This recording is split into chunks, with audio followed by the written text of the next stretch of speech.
I'm going to break it down for you guys in a very easy way to understand what's happening.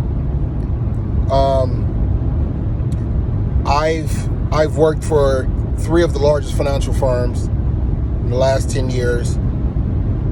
So let me explain to you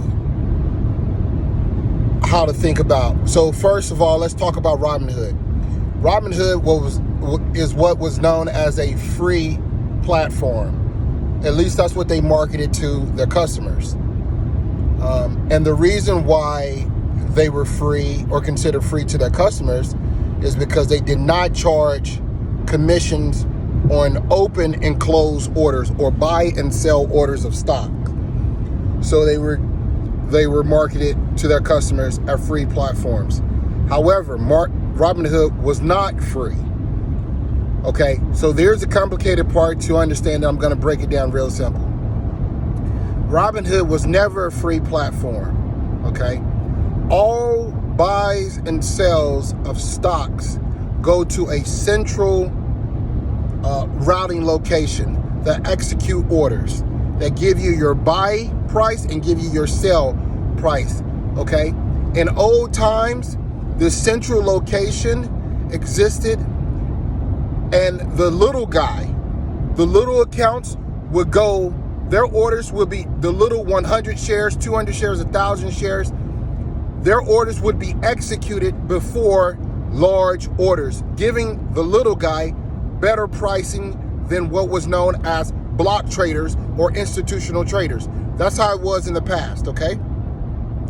In the recent past, what happened is that large platforms like Robinhood, TD Ameritrade, Fidelity, these platforms started doing what's called taking the other side of buys and sells, basically having their own inventory of stock.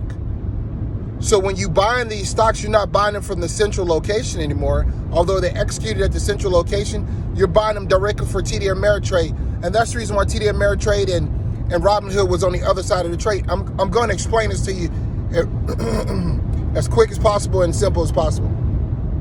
Now listen, think about the movie The Wizard of Oz. I need to put this thing to stay inside the lane. Think about the movie The Wizard of Oz. I'm going to take you behind the curtain and you're going to find out who's controlling this, okay? There's 2 companies, 2 hedge fund companies that was damaged. Melvin was damaged, but there's 2 hedge fund companies that are behind Robinhood. One is named Citadal, okay? And the other one is named Sigma. Okay, so how do Robinhood make money? I'll explain it to you. When you put in a buy or sell in Robinhood's platform, one of the largest complaints about the Robinhood platform is that you don't get the executed price that you try to put the order in on. And there's a short pause. Let me explain to you what that short pause is, okay? The short pause that when you hit buy on a market order of 100 shares of XYZ, that short pause is your order go to Citadal. It doesn't go to the central routing booking location. Your order goes directly to Citadal. This is all happening in milliseconds, what I'm talking about. Your order first go to Citadal. Then, say for example, you executed your order at $5, right? In milliseconds, Citadal, through what is known, and this is a phrase that everyone has come to know, through high frequency trading, Citadal goes to the central location, buys your stock. Say, for example, you execute the order and you try to get an execution at $5, and you notice that your executed market trade, because market trades are just the next trading number. So basically, you look at your, once you get your cost basis or what you receive the stock at is usually like $5.25 or $5.35. That 35 cents, that is what happened when Citadal went and bought the stock before you and then sold the stock to you. Citadal took your order, put it on their books. went in and bought the stock through high frequency trading, came back and routed it back to you, and now it's your stock, but they took the 25 cents per share on that order. That's how Robinhood was making money. So, when you're talking about the shorts, and this is why Robinhood platform basically went down and could potentially go bankrupt, because Robinhood never had an inventory. Robinhood is backed by Citadal. Look through the SEC filings, look through the paperwork, you'll see exactly what I'm talking about. Robinhood was a platform that was originally created for the poor man to take from the rich. No, man, the rich have always owned Robinhood. Put that little kid, Vlad, whatever his name, that Russian little face on the face of Robinhood, and you think that you're trading a platform that's not governed? No. Look through the SEC filings. Robinhood is owned by Citadal and Sigma.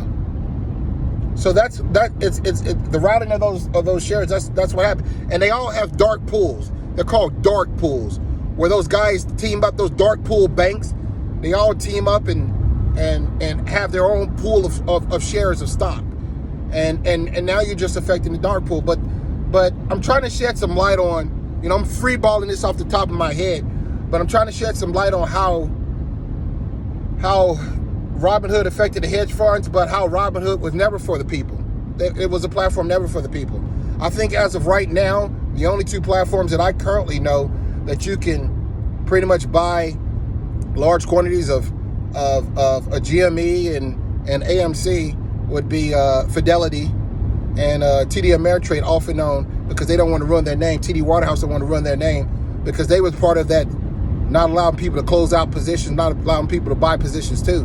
But I haven't heard their name in the news too much. But I know because I tried to execute some of those positions, and they were part of it. So, I mean, without going into too much details in this particular video, look, it's going to be an ongoing, process. I'm going to make a couple more videos to explain this. If you guys have any questions, let me know, man, because I can really break this thing down to you in ways that everyone can understand it. But something else I want to touch on. This is not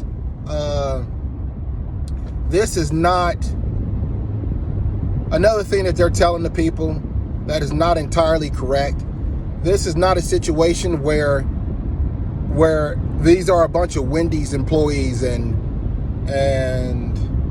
these are a bunch of blue collar people that just trying to drive the stock up of GameStop. That's not entirely correct. In fact, hedge funds go to war all the time.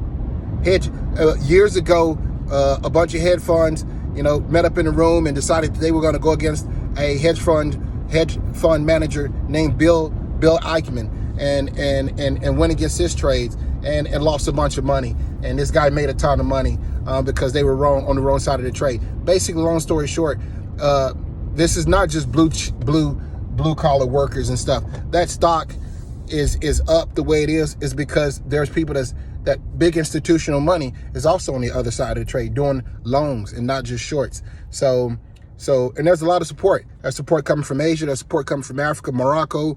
You have support coming from Asia. People really want to see the big. This is the first time probably in history that the common man, us, the little people, have been able to pile up and make a targeted effect against hedge funds. This could potentially pull down the entire market. And I'll tell you why it could pull down the entire market. If you notice on Friday, across the board, all the indices were red. And the reason why they were red is because these big companies like Google and Tesla and Apple, these companies were down 2%. And the reason why they was down 2% is because the hedge funds that have money in all of those companies had to sell out of positions to liquidate and cover the billions, the absolute billions and billions and billions of dollars that they lost because of the loans of GME and AMC. This can pull down the system. They had leverage. They leveraged the GameStop to places of 140% shorts. That's more than 100% of the actual shares allowed on the company. That's not even possible. So these guys, these hedge funds were going out doing what they wanted to do. This is a very, very, very, and then another thing they do, they like to call small investors dumb money. They've always called them dumb money. They always call the unprofessional the untrained investor dump money, and the reason being is because they call it stupid money, to be exact. And in the investment game, there's an old saying that, trained investors don't invest in the market before 8:45, because that's when all the stupid money should be cleared out of the market. So like some of these guys with this GameStop stock, they're not planning on selling, which is fantastic. Because the longer they hold, the more money these hedge funds lose. And I think at the time they've probably lost, supposedly to the tune of like $29 billion. So, this is interesting, man. This in 5 days they've lost that much money. So who knows what can happen. But if you guys have any questions, let me know. Just a rant. Thanks.